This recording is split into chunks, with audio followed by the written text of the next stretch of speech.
Yeah, all right. We got Ashlee on again, mainly because I owe you to be able to do this interview the right way. Because last time I didn't know what the hell I was doing yet. Yeah, you've definitely upgraded your professionalism in technology. Yeah, check it out. We know what we're doing now.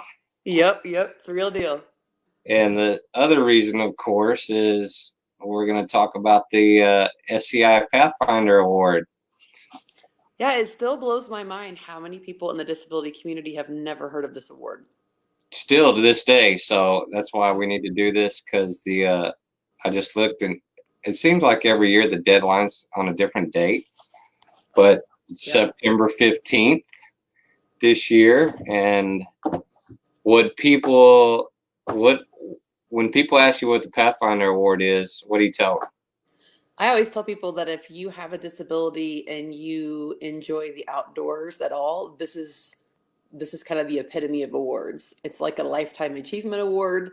It's the only award that I know of that's specifically for people with disabilities that love to hunt. And it really is amazing that it recognizes work that you do for other people in the disability community. And so, and I mean, hello, the award is like probably one of the best things I've ever heard of in my entire life, especially if you're a hunter. And It's pretty so, prestigious. I was kind of surprised yeah, because when I absolutely. first found out about it, the first one I'd ever heard of was Buckmasters used to give a Challenge Hunter of the Year award out. Yep. I don't think they do that anymore. No, and nothing to, down any other awards. But even if you look into the details of that, while it was great, and I'm so thankful they were able to do this, this is just on such a whole nother level. And the prize package allows people a trip of a lifetime that they would probably never get otherwise. I know that was my case. And Definitely. so I tell as many people as I can about it. Well, yeah, I don't. How well known do you think it is right now in the able outdoors community? And that's what's crazy is I still think so many people have never heard of it. And I don't know if it's like people that are still applying don't want the competition. No, I'm just kidding. I think that they're like, I'll tell you about it after I Well, win, yeah. If I was applying, I wouldn't be telling many people about it. I'd wait till afterwards, and then I'd be No, promoting it. I was putting other people's names. This just shows what a nicer person I am than you. I was actually applying for other people All while I was still applying for it. But no, I'm just right. messing. But I honestly think, I don't know if there's not a lot of people in the disability community that are even familiar with SCI. Maybe they know what it is, but they just think that it's for able-bodied hunters, or I think a lot of people think it's for people who only hunt overseas or who only have a lot of money to do those big hunts. And so I think a lot of people don't give SCI the credit that they do here in the States and what they do for people with disabilities. They just don't know. I was And one of those so, people. so it's definitely up to us to continue to spread the word to other people and let people know about it. I wonder, do you know why they actually created this award and how it happened? Because I don't. So, from what I understand, it was created, it's been decades ago. I mean, I'm talking like maybe 30, 40 years that they awarded the first Pathfinder Award. And from what I understand, it was actually, and if I'm totally making this up, I apologize, but this is what I remember them telling me. Everybody's gonna believe it, so it doesn't matter. I'll make it sound really good. But that it was at an SCI banquet, their big annual banquet that they have at their big, it's like their version of SHOT Show, but it's the big SCI show. Which is And every year, like at the beginning of February. sure, it's when Yeah, all the outdoor shows, it's either in Vegas or Reno. I think it's gone back right. and forth a few times.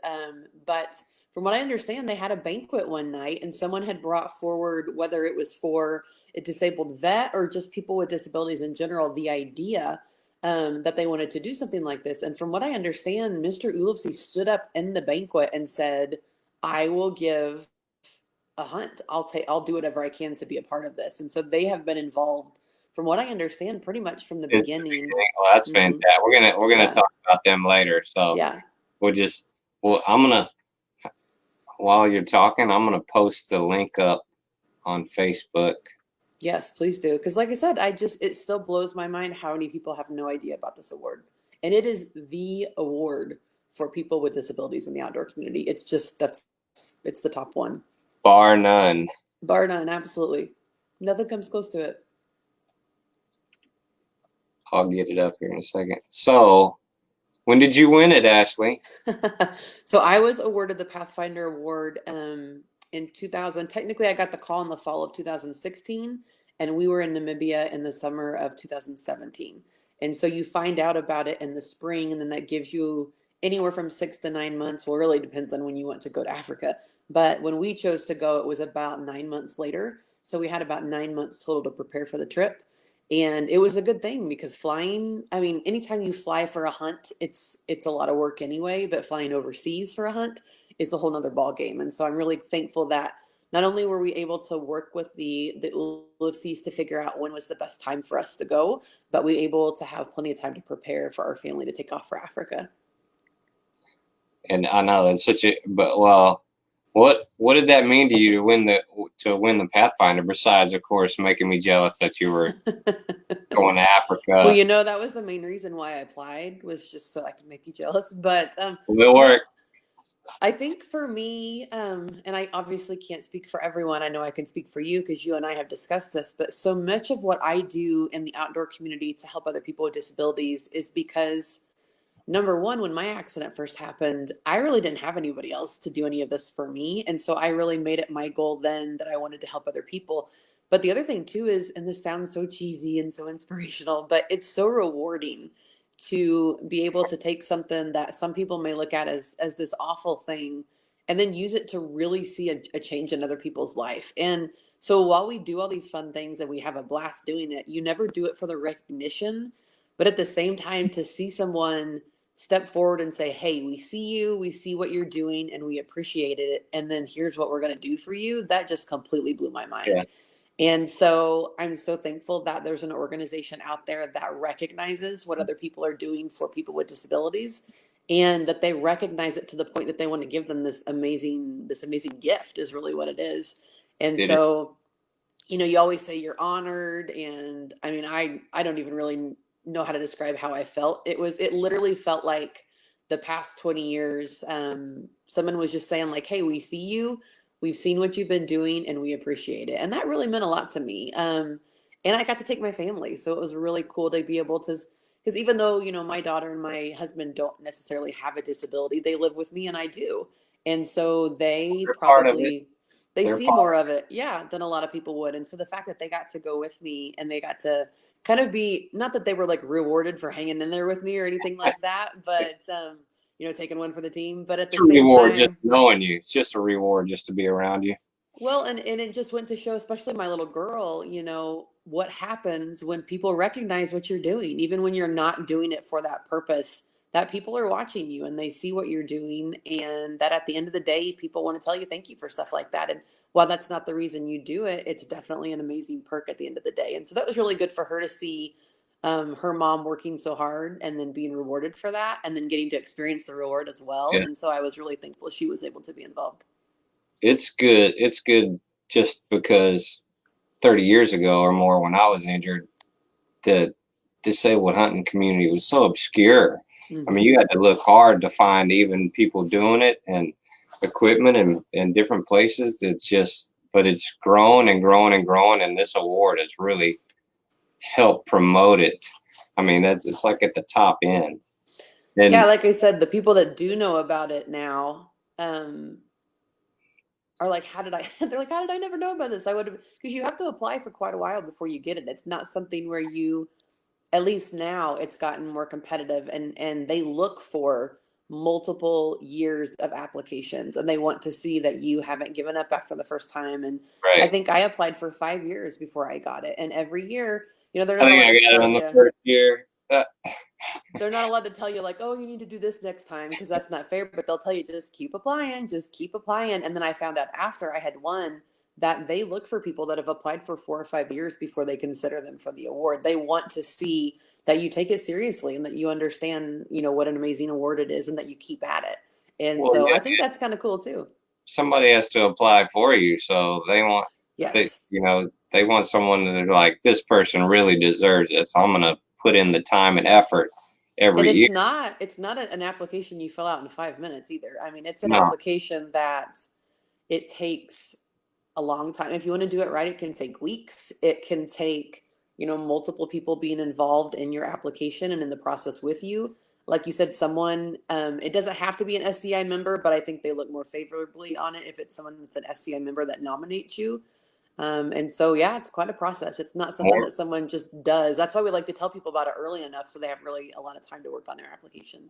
Yeah, right now it's almost, I mean, because more people have to get involved because you need letters of recommendation for you. And well, you need a letter from your doctor, and we all know sometimes that takes quite a while, especially with all the craziness with COVID going on right now. It could take a bit longer. Know me well enough to be recommending me for anything. Yeah, and the letters of recommendation are so important because you have to remember they're at this point probably getting definitely dozens, if not possibly hundreds of applications for this award. And so there has to be something that grabs their attention right off the bat. And so if you've got someone that's just like, yeah, they're great and they happen to be in a wheelchair, that's not going to quite cut it. So it needs to be it needs to be somebody that knows you and knows what you've been doing and has been, or at least that you've affected in some way, inspired. There's that word again. Yeah. And I tell people all the time, so many of us that aren't around a lot of other people with disabilities, the wheelchair is kind of what sets you apart. And it's like, in this, forget that. That is what makes you just like everybody else. There's got to be other stuff that's going on. So a lot of people think it's enough that they're like, well, I have a disability and I hunt. And I'm like, that's great. So all the rest of us, what else are you doing? And so you really have to set yourself apart and you have to be going above and beyond. And you have to have been doing it for a while. And that's why I tell people, as silly as it sounds, it really is a lifetime achievement award. It's not something that people started a couple years ago or started, just a few months ago for this award. They're going to see right past that. They want to see and I don't say that to discourage people, just the opposite. I say that to encourage people to continue doing the work that you're doing because people do see it. And there's this kind of cool thing at the end that you can work towards. I'm still trying to live up to that award. Oh my gosh. I tell them all the time, I don't feel like I deserved it when I got it. I was like, can I reapply in like another 10 years, just because I'll feel like maybe then I've done a lot more. But at the same time, it's also great to see that they recognize women as well, because there's only been like, I think I was maybe the third or fourth woman that's won the award. And so while that's encouraging to me, while that's encouraging on one hand that they recognize women, that just goes to show me, I know there's a lot of other women out there doing what I'm doing, and we just have to find them and spotlight them and let them know about this award as well. And so I want everyone to know about it, but I have a little bit of a soft spot for the females out there and would really like to see more women be involved. That's why we're doing this. Why I wanted you to come on and talk about it. There are some benefits to social media. There you go. Every once in a while, technology comes through for you. So we can reach more people out there. Absolutely. Yeah, absolutely. Especially during this time. So let's talk about Olafsies, since you love them, I love them, and they've become such an important part of this award. I don't think of them as separate anymore. When I think of the Pathfinder Award, I think of the Ulysses, and I think of their family. I think of really the legacy that Mr. Ulysses left at the beginning and how important this was to him. And I'm so thankful that his family has carried on that tradition even after he's passed away. And they love doing this. I mean, multiple of the guides and the family members have told me they look forward to this as one of their favorite hunts every year. And so I think that's really great to see. I mean, obviously you always want to be with a guide and a family that wants you to be there, but the fact that they go above and beyond to make this even more special, if that's possible, than it's supposed to be. And so it definitely, there's no way that, I know people have gone on other hunts with other guides and outfitters, and I think that's great. But I think if you get the choice, everyone knows you go to Namibia with the Ulysses. That's just the top of the bar. And so I'm just really thankful for the fact that their whole family just loves doing it, because it's really what makes the trip. Well, they're great and they're completely accessible. And if you get over there and there's something you need, they'll build it for you or make it for you or adapt. They will. They're fantastic. They're like, we'll weld it for you, we'll build, and they're able to do all of that. And I had so many great conversations with them before I went. And so when we got there, everything was already taken care of because we talked about it, and I'd seen pictures and they'd worked with me and things like that. But I remember a couple times, maybe something wouldn't be exactly right, and they'd be like, oh, we can fix that. And I'm like, no, trust me, it's fine. We can work with it.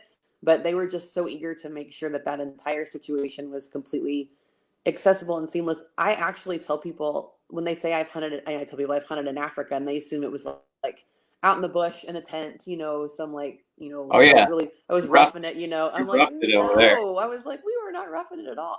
It was a better and more accessible experience for me than hunts I've had in the US I think and so. hunts that I've had in my own city here in Cody. And so I tell people all the time, no, they treat you like royalty. They take such good care of you, and you'll be ruined for the rest of your life. That's what I tell people all the time. It's a great experience, but you will be ruined for the rest of your life for hunting just because it doesn't get any better than that. It was cold one night in our room there, and I told him, I was like, because it got down below 32, I was like, we were a little cold. So we get back from hunting the next day. They had drilled a hole in the wall and ran a gas line in there and had a little gas heater by the bed. I was like, now that's taking care of people. You almost have to be careful what you say because Yeah, you'll just casually mention something, and next thing you know, they've like driven, hours into town and welded things and built things and brought in the helicopter and done things, and you're like, oh my gosh, that was just a stupid comment. I didn't mean for you to yeah. actually. But they are so careful to watch you and your family and make sure all your needs are completely taken care of. And you just don't find that in a lot of places. And so it's a pretty special, amazing opportunity. The best thing to me is they're set up to take people hunters in power chairs. Oh, absolutely. I think a lot of people are like, well, that's great for all you fakers that are in manual chairs. Yeah, you They're like, parachute, it's, you can just yeah, go you're anywhere and nowhere. peerless. That's a whole nother ball game. And I'm like, absolutely not. They've really considered the highest level of disability in mind and then Yeah, worked from there. And so there were a lot of things they offered me that I was just like, wow, I so appreciate that you thought of that. I don't need that, but it's so good to know that you provide it because I have a lot of friends who are quads that might possibly need that when they were over here. yeah. And so they That's a really have set the bar gargantuan high. trip. That's a Yeah. gargantuan trip for a Yeah. high quad. Yeah, and they've set the bar high, and there's a lot of places that it would take a long time for them to ever be able to compete with it. For me doing a trip like that, I want to know that they're there on the other end of it. Because I And don't that want they're, these questions when I get there. yeah, I'll there's get so many there. people that are like, oh, yeah, we're accessible. We'll just throw a piece of plyboard Yeah, down and it'll be a ramp and you'll be just fine, and it's like, okay, well, and sometimes you do. That's what you have to do to make it work. And we're all yeah, that's used fine to if it's that. an hour or 2 hour drive to get there. But if I'm Yeah. flying halfway around the world, I want to know these people have taken people with disabilities out for 20, 30 years. They know what they're doing. Ashley and Well, and Chad, that's the great thing about it. Yeah. Well, that's the great thing about it is I mean, there were even a couple of things they thought of that I, as a person with living with a disability, hadn't even thought of. And I was like, I'm going to remember that. Like I was educated, and I don't mean to sound like snotty, but I was educated by some able-bodied people because they've been doing this longer than I've been injured. And so I was just like, wow, I've never thought of that. I'm going to remember that for my friends that are high-level quads, and things like that. Or how did you guys make that? And they're like, oh, we just took these pieces and welded it together and here it is. And I was just so impressed by not only their knowledge, but their willingness to make it work whatever you needed. And I tell people all the time, obviously, I would hope nobody would ever take advantage of that. But at the same time, if you're just open and honest with them up front, a lot of people, I think we don't always tell people what our needs are because we're afraid they're going to say no. So we'll kind of like hide things or we'll like gloss them over like, oh, it's going to be fine. We'll figure it out because we don't want to miss out on the experience. And we just feel like, well, we'll just figure it out when we get there. And I tell people this is the opposite. You need to be honest and open with them from the very beginning and tell them exactly what you need. And they will take care of it for you. Like you if said, they'll drill holes in walls and bring pipes in and stuff like if that. there are So things that if there's something you really important things, they need to know about it. absolutely. And as early as you can let them know, the better. And that's why I said planning for this trip was so nice to hear about it in the fall before we went. We really sat down and talked with them because then we went to the SEI convention in like January, I think. And that's when we got to meet them for the first time. So we got to meet them before we went. That's when we were given the award and all of that. And so that's great because you get to meet them first. But we really went into that and sat down with them and they were so good to explain everything to us, answer all of our questions, and then continue to communicate with us until we left in May because there were things I didn't even think about. I know we're going to talk about a little bit about the traveling and things like that. I had never gone on flights that long. And so while they weren't able to necessarily make some recommendations, that gave me 4 or 5 months to figure out what I would need in order to make it Yeah, work. But it also, the communication with them continued until we got there, and it continues to this day. And so that's the great thing, is that you're going to make some lifelong friends here, and it'll be the experience of your life. The part that I liked was I looked up all my own travel plans, and I Yeah, was like, absolutely. okay, Same. I want to go to Atlanta, then we're gonna do Atlanta to Joburg. They knew the stay over people in Joburg, because that was, I think it was Afton House. Is that right? Did you stay with them? We didn't. So we did our trip completely different than most people did. We had good intentions, and unfortunately, they completely fell apart. And so I'll tell people about that maybe a little bit later and what not to do.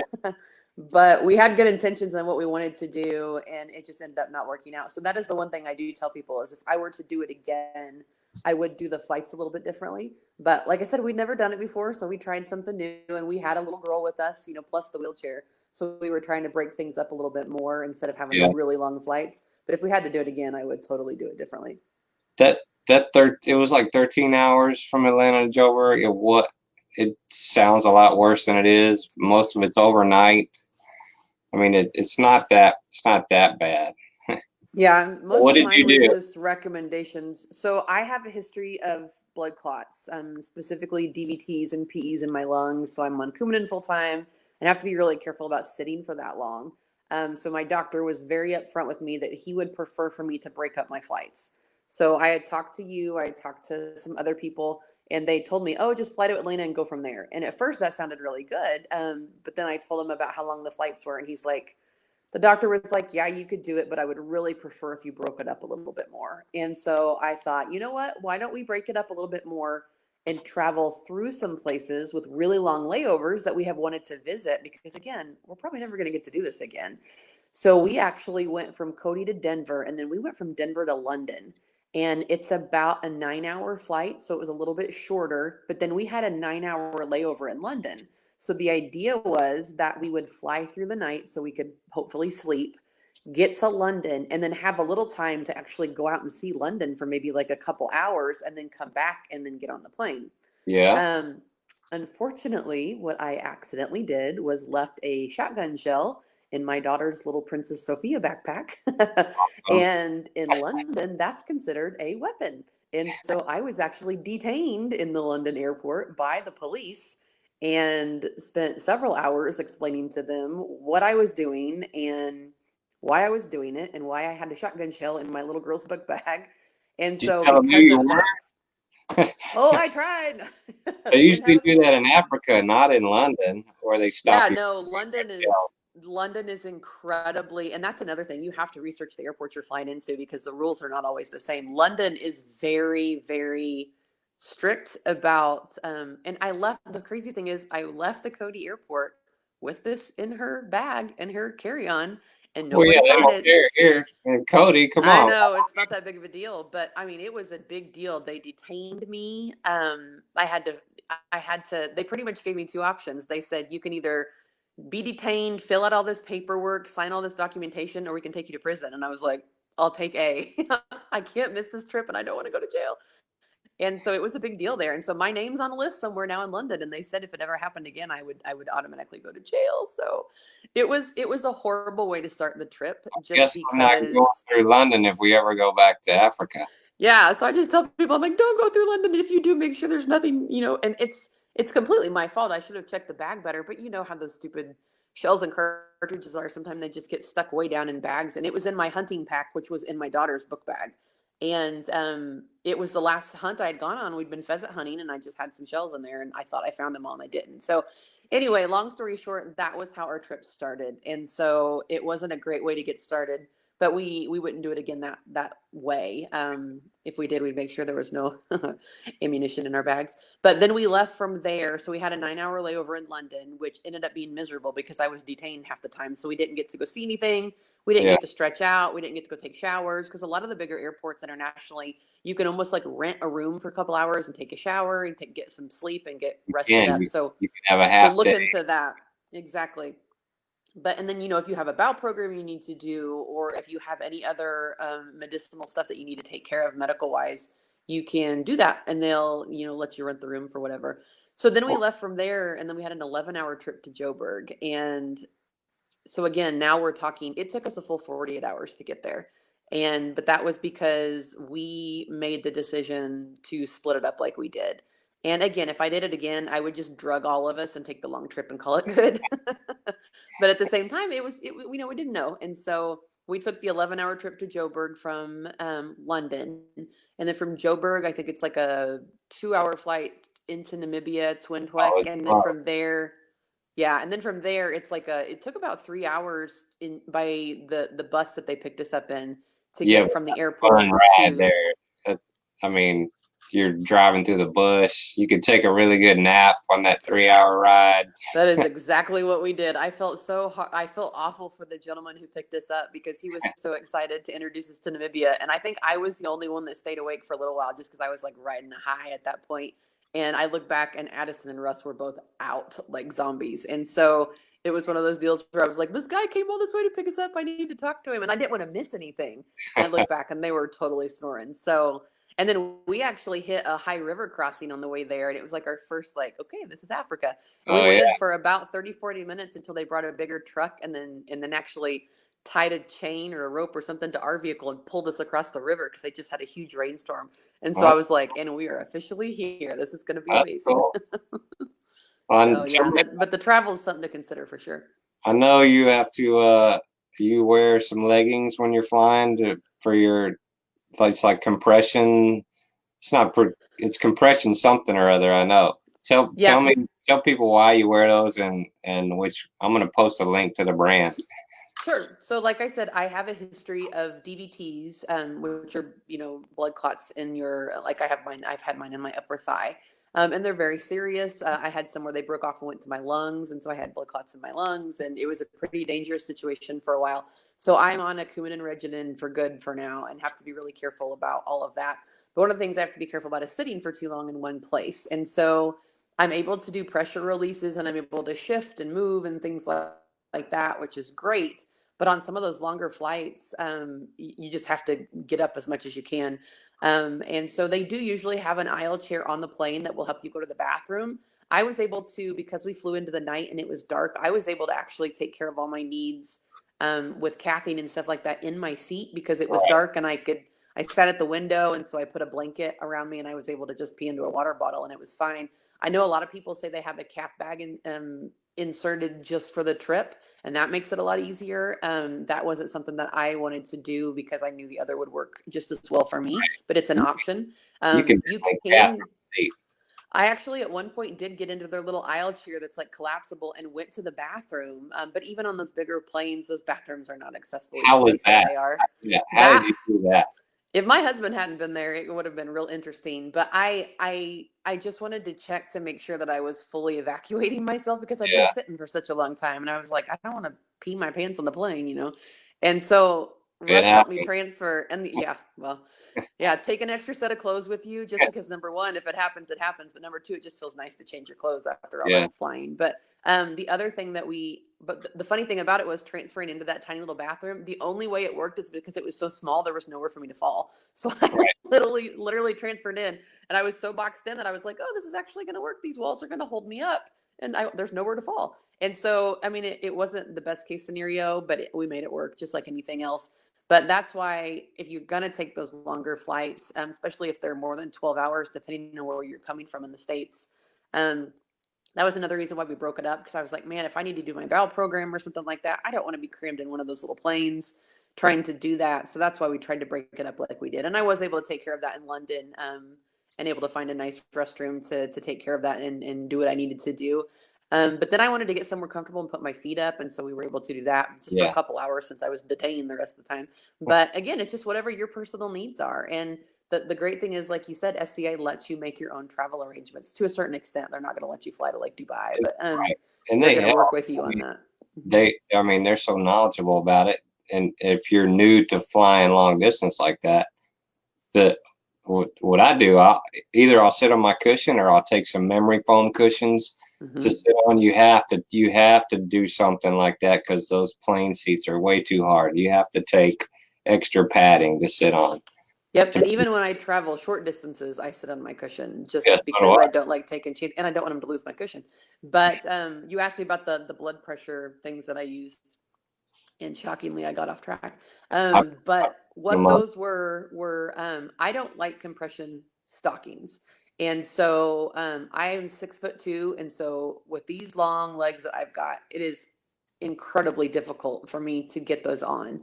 And I don't have a caregiver or anyone like that to help me. I mean, Russ could, but I'd probably end up accidentally kicking him in the head or something like that. So I've never worn compression stockings since I left the hospital. What I do is wear something called a Vena Pro.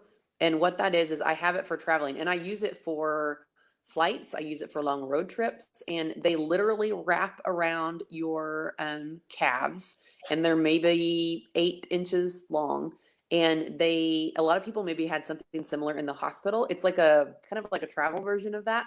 And they compress and pump your calf muscles to keep blood circulation going while you're wearing them. And so I actually was able to bring a charger. And the nice thing about the international flights is that most of them have little plugins by all the seats on those Board, big and you can planes. charge it. Yeah, that's great. Exactly. So I would have it fully charged, and I would wait a couple hours when we got on the plane because I was still awake and still able to move and things like that. But then when it went time to go to sleep, on one of the flights we had the bulkhead, and so I was actually able to put my carry-on in front of me and prop my feet up on it on like a Yeah, little pillow, and that was great. The other trips, we had 3 seats, and so I actually turned sideways and put my legs across lay down. the top of the things, and Russ just put him on his lap, and he was able to sleep. You know, he didn't sleep well because he doesn't sleep on planes, but it didn't matter that my feet were there. And Addison was small enough; she was right under my legs, and so I was able to put my feet up as much as I could.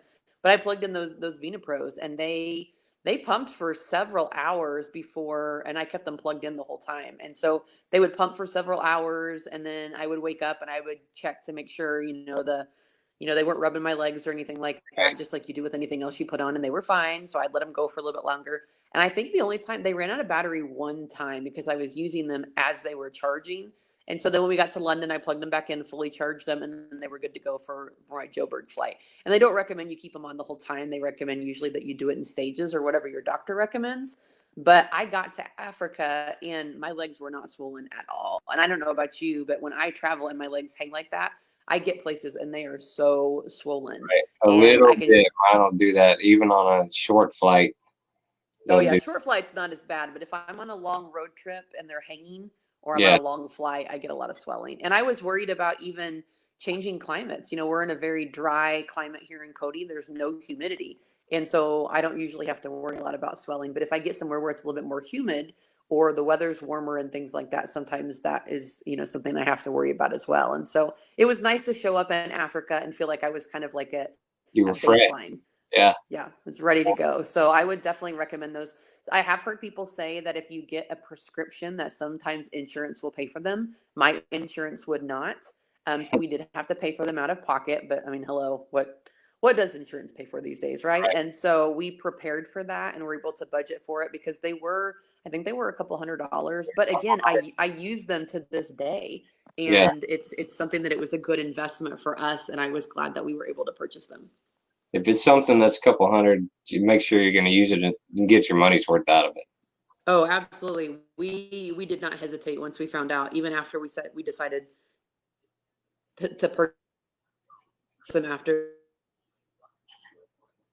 Oh, We were like, no, we're going to move forward and we're going to get these. And you're breaking up, but we're going to stop anyway. We're at the 40-minute mark. The important thing is you can get over there no matter what your disability is. You can make that long flight. You just have to well, prepare. and reach out to other people that have gone. I mean, I got to talk to you. I got to talk to Bryce. I got to talk to a lot of other people that had gone before me. And then again, the Ulysses are great too. They even had suggestions on, like you Yeah, said, if you wanted to come through Joburg and stop and stay. I know a lot of people stop in Atlanta and stay overnight for a while before they make the big flight over the ocean. And so these people want you to show up, and they're like, hey, factor in an extra day to rest when you get there. And I was so yeah. scared that was going to cut into my hunting time. And they were like, no, we'll Oh, start your hunting time after yeah. that. They want you to be comfortable and refreshed and ready to go. And they want this. They know this is the trip of a lifetime, and they want it to be successful for you. And so I felt bad because I was like, man, they're doing so much. I hate to ask for more, but they were like, no, please, tell us what you need. And it was just one of those things that I'll never forget as long as I live. It was great for me too. We're going to have to go back someday. Absolutely. Yeah, absolutely. Thanks for coming on and talking to me about this. I mean, there's a lot of people that need to know about it. Hopefully, we're going to get the Yes. word out.